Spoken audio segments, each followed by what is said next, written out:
ముందుగా నిన్నటి కరెంట్ అఫైర్స్‌లోని చివరి ప్రశ్నకు సమాధానం చూద్దాం. 2026 సంవత్సరంను భారత సైన్యం ఏ సంవత్సరంగా ప్రకటించింది? ఆన్సర్ వచ్చేసి నెట్వర్కింగ్ అండ్ డేటా సెంట్రిసిటీ సంవత్సరం. హెన్లీ ప్రపంచ పాస్‌పోర్ట్ ర్యాంకింగ్స్ 2026. హెన్లీ ప్రపంచ పాస్‌పోర్ట్ ఇండెక్స్ అనేది పాస్‌పోర్ట్‌ల ప్రయాణ స్వేచ్ఛను కొలుస్తుంది. హెన్లీ మరియు అతని పార్ట్నర్స్ ఈ నివేదికను రూపొందించారు. మొత్తం 101 దేశాల నుంచి సేకరించిన డేటా ఆధారంగా ఈ నివేదికను రూపొందించారు. ఇక ఈ నివేదిక ప్రకారం మొదటి 5 స్థానాలలో ఉన్న దేశాలు చూస్తే సింగపూర్ మొదటి స్థానంలో ఉంది. సింగపూర్ పాస్‌పోర్ట్‌తో వీసా లేకుండా 192 దేశాలు ప్రయాణించవచ్చు. ఇక రెండవ స్థానంలో జపాన్ నిలిచింది. జపాన్ పాస్‌పోర్ట్‌తో 192 దేశాలు వీసా లేకుండా ప్రయాణించవచ్చు. ఇక సౌత్ కొరియా మూడవ స్థానంలో నిలిచింది. సౌత్ కొరియా పాస్‌పోర్ట్‌తో 188 దేశాలు వీసా లేకుండా ప్రయాణించవచ్చు. ఇక నాలుగవ స్థానంలో Denmark, Luxembourg, Spain, Sweden, Switzerland దేశాలు నిలిచాయి. ఈ దేశాల పాస్‌పోర్ట్‌తో 186 దేశాలు వీసా లేకుండా ప్రయాణించవచ్చు. ఇక Austria, Belgium, Finland, France, Germany, Greece, Ireland, Italy, Netherlands మరియు నార్వే దేశాలు 5వ స్థానంలో నిలిచాయి. ఈ దేశాల పాస్‌పోర్ట్‌తో 185 దేశాలు వీసా లేకుండా ప్రయాణించవచ్చు. ఇక హెన్లీ ప్రపంచ పాస్‌పోర్ట్ ర్యాంకింగ్స్ 2026లో చివరి 5 దేశాల వివరాలు చూస్తే ఆఫ్ఘనిస్తాన్ 101వ స్థానంలో నిలిచింది. ఆఫ్ఘనిస్తాన్ పాస్‌పోర్ట్‌తో 24 దేశాలు వీసా లేకుండా ప్రయాణించవచ్చు. ఇక 100వ స్థానంలో సిరియా నిలిచింది. సిరియా పాస్‌పోర్ట్‌తో 26 దేశాలు వీసా లేకుండా ప్రయాణించవచ్చు. ఇక 99వ స్థానంలో ఇరాక్ నిలిచింది. ఇరాక్ పాస్‌పోర్ట్‌తో 29 దేశాలు వీసా లేకుండా ప్రయాణించవచ్చు. ఇక 98వ స్థానంలో పాకిస్తాన్ మరియు యెమెన్ దేశాలు నిలిచాయి. ఈ దేశాల పాస్‌పోర్ట్‌తో 31 దేశాలు వీసా లేకుండా ప్రయాణించవచ్చు. ఇక 97వ స్థానంలో సోమాలియా నిలిచింది. సోమాలియా దేశ పాస్‌పోర్ట్‌తో 33 దేశాలు వీసా లేకుండా ప్రయాణించవచ్చు. ఇక హెన్లీ ప్రపంచ పాస్‌పోర్ట్ ర్యాంకింగ్స్ 2026లో ఇండియా 80వ స్థానంలో నిలిచింది. ఇండియా పాస్‌పోర్ట్‌తో వీసా లేకుండా 55 దేశాల్లో ప్రయాణించవచ్చు. 2025 సంవత్సరంలో ఇండియా 85వ స్థానంలో ఉండగా 2026 సంవత్సరంలో 5 స్థానాలు మెరుగుపడి 80వ స్థానంలో నిలిచింది. సమురాయ్ మార్షల్ ఆర్ట్స్ గౌరవాన్ని అందుకున్న తొలి భారతీయుడిగా Telugu hero. Samurai martial arts గౌరవాన్ని అందుకున్న తొలి భారతీయుడిగా తెలుగు హీరో పవన్ కళ్యాణ్ నిలిచాడు. ఇక పవన్ కళ్యాణ్ జపాన్‌లో 4 గౌరవాలు అందుకున్నారు. అందులో మొదటిది ఆంధ్రప్రదేశ్ ఉప ముఖ్యమంత్రి పవన్ కళ్యాణ్ పురాతన జపనీస్ సమురాయ్ మార్షల్ ఆర్ట్స్ సాంప్రదాయమైన కెంజుట్సులో అధికారికంగా ప్రవేశించిన తొలి భారతీయుడిగా నిలిచాడు. ఈ అరుదైన గుర్తింపు జపనీస్ అభ్యాసకులకు మాత్రమే కేటాయించారు. జపాన్ దేశానికి వెలుపల అసాధారణ సందర్భాలలో మాత్రమే ఇవ్వబడుతుంది. అందులో పవన్ కళ్యాణ్ ఒకడు. ఇక రెండవ గౌరవం చూస్తే సాంప్రదాయ జపనీస్ కళల్లో ప్రసిద్ధ నిపుణుడు సోగో బుడో కండ్రికాయ్ నుంచి 5వ డాన్ ర్యాంకును పవన్ కళ్యాణ్ పొందాడు.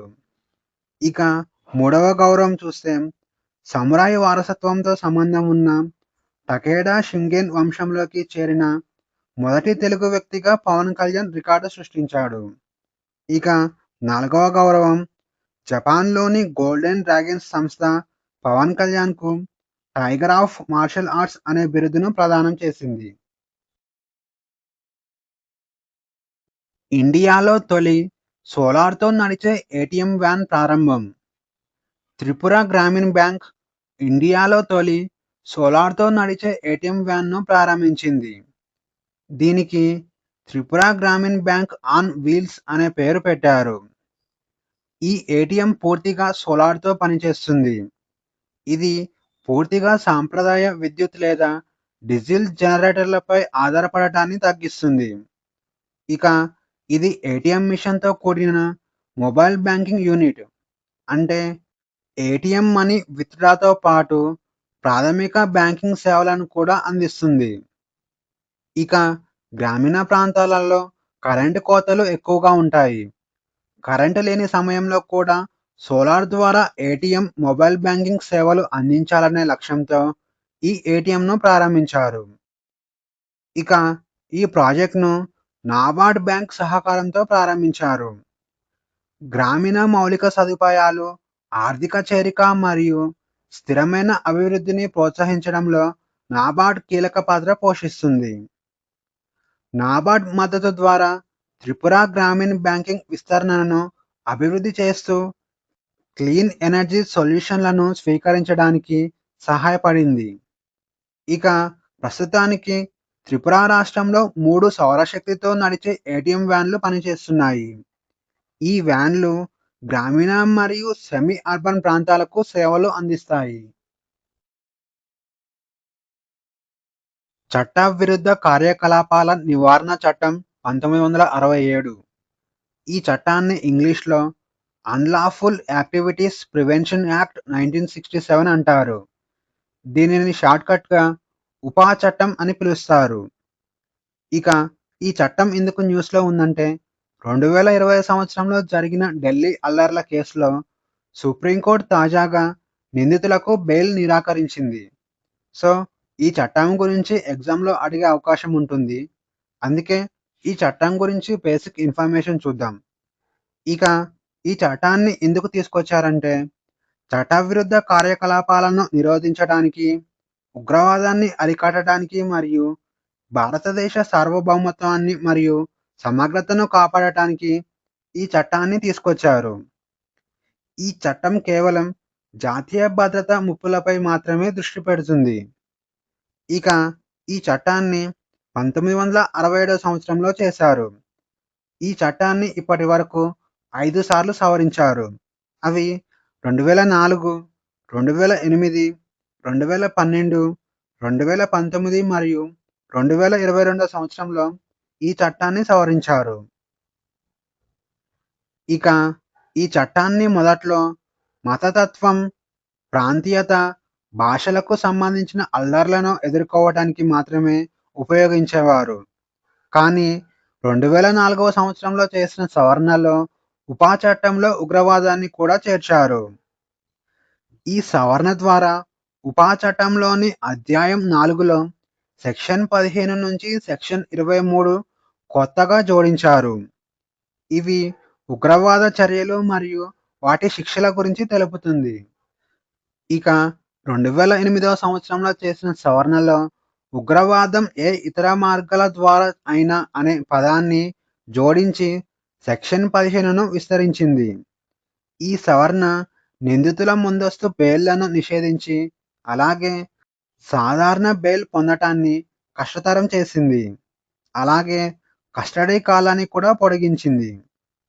ఇక 2012 సంవత్సరంలో చేసిన సవరణలో ఆర్థిక భద్రతకు ముప్పు కలిగించేలా ఉన్న ఉగ్రవాద నిర్వచనాన్ని విస్తరించింది. నకిలీ కరెన్సీ నేరాలను కూడా ఉగ్రవాద చర్యలుగా ఈ సవరణ ద్వారా పరిగణలోకి తీసుకున్నారు. ఇక 2019 సంవత్సరానికి ముందు కేవలం సంస్థలను మాత్రమే ఉగ్రవాదులుగా ప్రకటించేవారు. కానీ 2019 సంవత్సరంలో చేసిన సవరణ ద్వారా వ్యక్తులను కూడా ఉగ్రవాదులుగా గుర్తించడం మొదలుపెట్టారు. ఇక ఉగ్రవాద చర్యలకు పాల్పడితే ఉపా చట్టంలో భాగంగా 5 సంవత్సరాల నుంచి జీవితకాలం వరకు జైలు శిక్ష పడే అవకాశం ఉంది.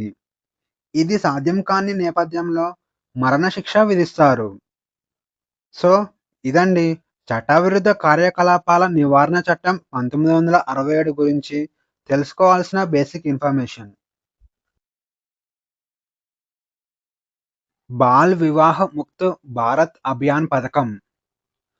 బాల్ వివాహ్ ముక్త్ భారత్ అభియాన్ అనే పథకం ఇండియాలో బాల్య వివాహాలను నిర్మూలించే లక్ష్యంతో దేశవ్యాప్తంగా ప్రారంభించిన అవగాహన ప్రచారం. ఈ పథకాన్ని నవంబర్ 27, 2024న ప్రారంభించారు. మహిళా మరియు శిశు అభివృద్ధి మంత్రిత్వ శాఖ ఈ కార్యక్రమానికి నోడల్ ఏజెన్సీగా పనిచేస్తుంది. ఇక ఈ పథకం యొక్క లక్ష్యాలు చూస్తే 2026 సంవత్సరం చివరి నాటికి బాల్య వివాహాల ప్రాబల్యాన్ని 10% తగ్గించడం లక్ష్యంగా పెట్టుకున్నారు. అలాగే 2030 సంవత్సరం నాటికి ఇండియాను పూర్తిగా బాల్య వివాహాలు లేని దేశంగా మార్చాలనే లక్ష్యంతో ఈ కార్యక్రమాన్ని ప్రారంభించారు. జాతీయ సగటు కంటే ఎక్కువగా బాల్య వివాహాలు జరుగుతున్న 257 జిల్లాలకు ప్రాధాన్యత ఇవ్వటానికి ఈ కార్యక్రమం దృష్టి సారించింది. ఇక బాలికల విద్యను ప్రోత్సహించడం మరొక లక్ష్యంగా పెట్టుకుంది. కౌమార బాలికల ఆరోగ్యం, పోషకాహారం మరియు భద్రతను కల్పించడం మరొక లక్ష్యం. ఇక బాల్య వివాహాల చట్టాల అమలును బలోపేతం చేయడం.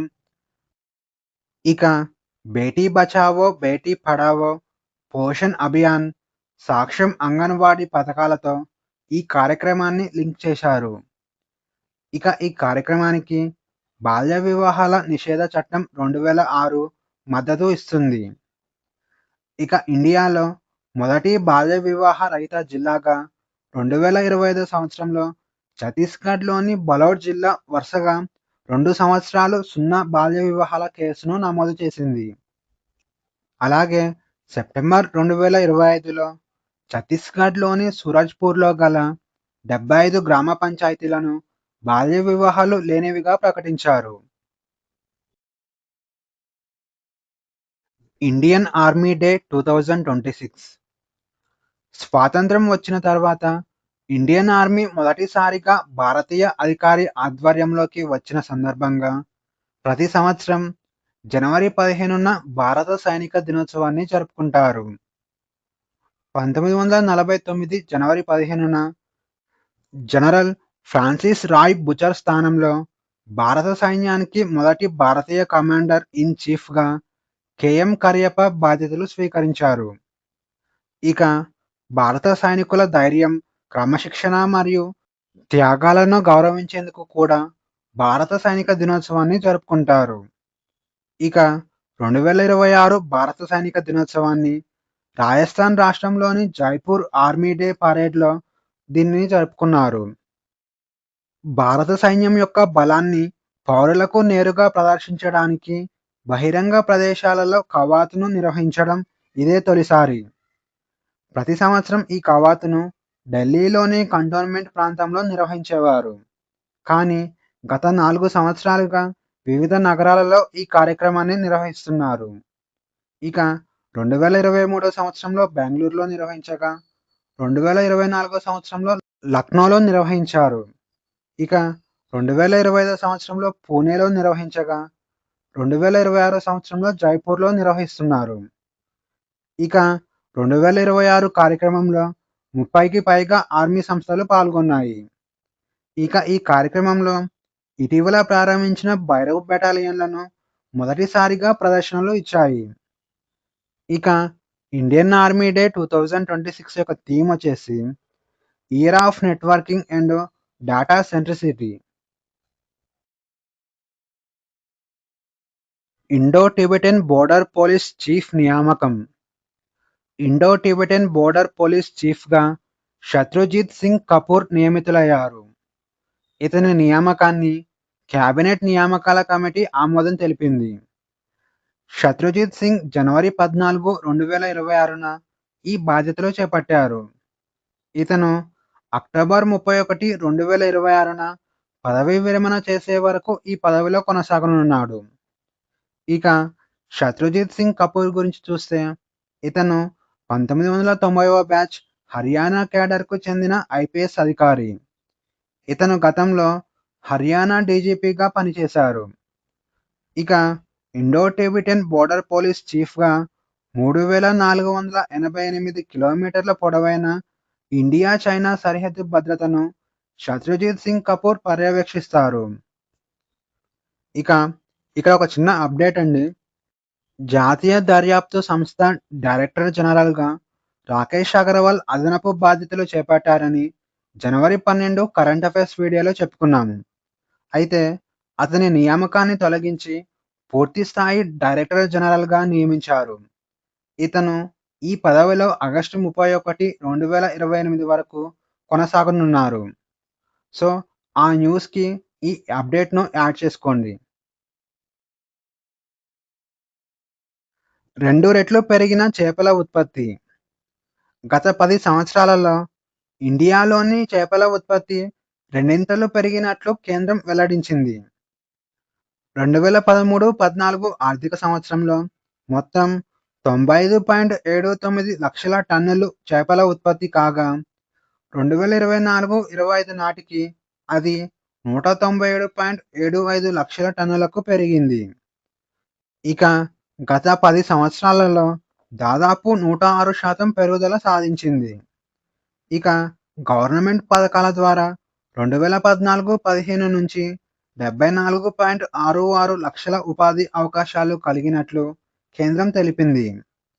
ఇక దేశీయ చేపల ఉత్పత్తి 2013-14 సంవత్సరంలో 61.36 లక్షల టన్నులు ఉత్పత్తి కాగా, 2024-25 సంవత్సరానికి 139 లక్షల టన్నులకు చేరింది. ఇక ఎగుమతి ఆదాయాలు 2013-14 సంవత్సరంలో 30,213 కోట్లు కాగా, 2024-25 సంవత్సరంలో 62,408 కోట్లకు చేరింది. ఇక ప్రపంచ చేపల ఉత్పత్తిలో ఇండియా 2వ స్థానంలో నిలిచింది. ఇక ఈరోజు క్వెషన్స్ వచ్చేసి, ఇండియాలో డీప్ టెక్ స్టార్టప్ పాలసీని ప్రారంభించిన తొలి రాష్ట్రం ఏది? A. Andhra Pradesh, B. Telangana, C. Karnataka, D. Tamil Nadu.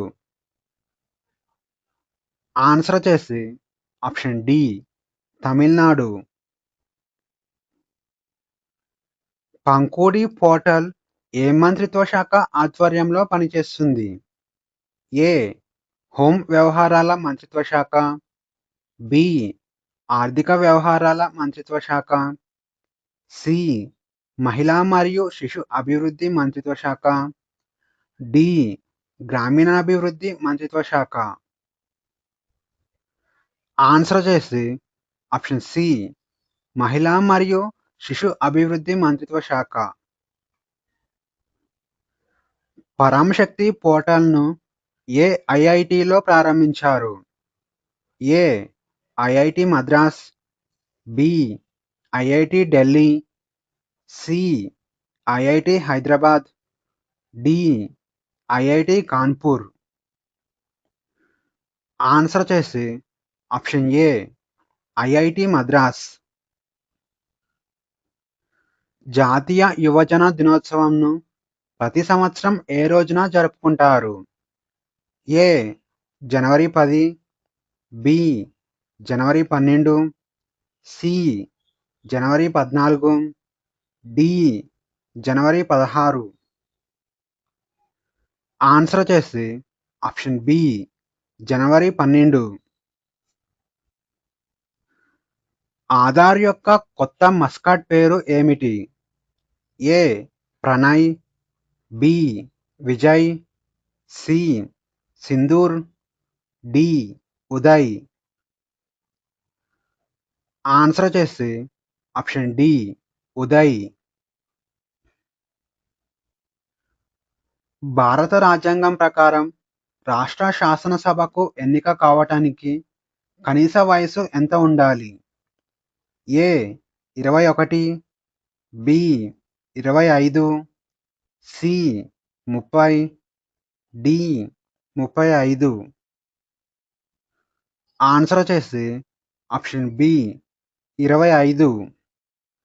కనీస వయసులు చూస్తే రాష్ట్రపతికి కనీసం 35 సంవత్సరాల వయసు ఉండాలి. అలాగే ఉపరాష్ట్రపతికి కనీసం 35 సంవత్సరాల వయసుండాలి.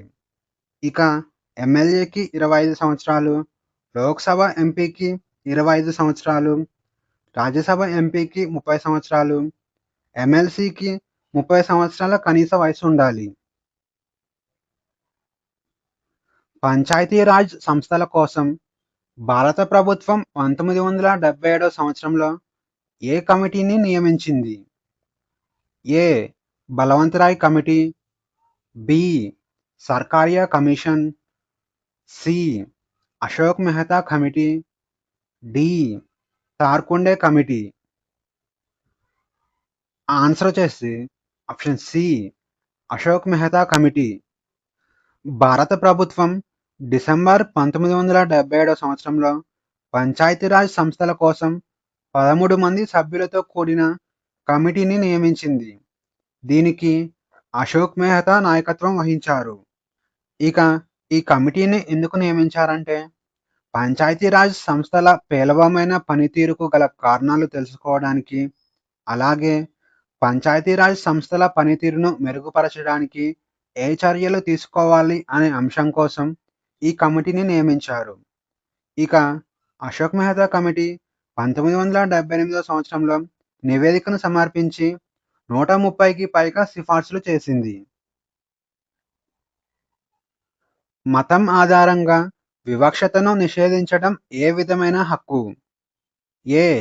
మత స్వేచ్ఛ హక్కు, బి. దోపిడీని నిరోధించే హక్కు, సి. సమానత్వ హక్కు, డి. సాంస్కృతిక మరియు విద్యా హక్కు. ఆన్సర్ వచ్చేసి ఆప్షన్ సి, సమానత్వ హక్కు. సమానత్వ హక్కు రాజ్యాంగంలోని 6 ప్రాథమిక హక్కులలో ఒకటి. చట్టం ముందు అందరూ సమానులే. జాతి, మతం, లింగం మరియు కులం లేదా జన్మస్థలం ఆధారంగా వివక్షతను చూపించకూడదు. 1946 సంవత్సరంలో ఏర్పడిన తాత్కాలిక ప్రభుత్వంలో కార్యనిర్వాహక మండలి ఉపాధ్యక్షుడు ఎవరు? A. C. Rajagopalachari, B. Sardar Vallabhbhai Patel, C. JB Kripalani, D. Jawaharlal Nehru. Answer వచ్చేసి ఆప్షన్ డి, జవహర్లాల్ నెహ్రూ. 1946 సంవత్సరంలో ఏర్పడిన తాత్కాలిక ప్రభుత్వంలో కార్యనిర్వాహక మండలి ఉపాధ్యక్షుడిగా జవహర్లాల్ నెహ్రూ నియమితులయ్యారు. అలాగే ఈ కార్యనిర్వాహక మండలి అధ్యక్షుడిగా భారత వైస్రాయ్ నియమితులయ్యారు. రాజ్యాంగ సవరణ బిల్లుకు రాష్ట్రపతి తన ఆమోదం తెలియజేయడం తప్పనిసరి చేసిన రాజ్యాంగ సవరణ ఏది? ఏ. 23వ రాజ్యాంగ సవరణ, బి. 24వ రాజ్యాంగ సవరణ, సి. 25వ రాజ్యాంగ సవరణ, డి. 26వ రాజ్యాంగ సవరణ. ఆన్సర్ వచ్చేసి ఆప్షన్ బి, 24వ రాజ్యాంగ సవరణ. రాజ్యాంగ సవరణ విషయంలో రాష్ట్రపతి ఎటువంటి వీటో అధికారాన్ని ఉపయోగించలేరు.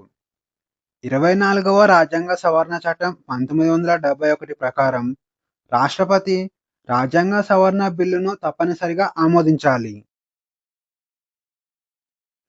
Question of the day. ఇండియాలో అతిపెద్ద ఇన్లాండ్ రెయిన్బో ట్రౌట్ ఫామ్ను ఏ రాష్ట్రంలో ప్రారంభించారు? ఈ ప్రశ్నకు సమాధానం తెలిస్తే కామెంట్లో తెలియజేయండి.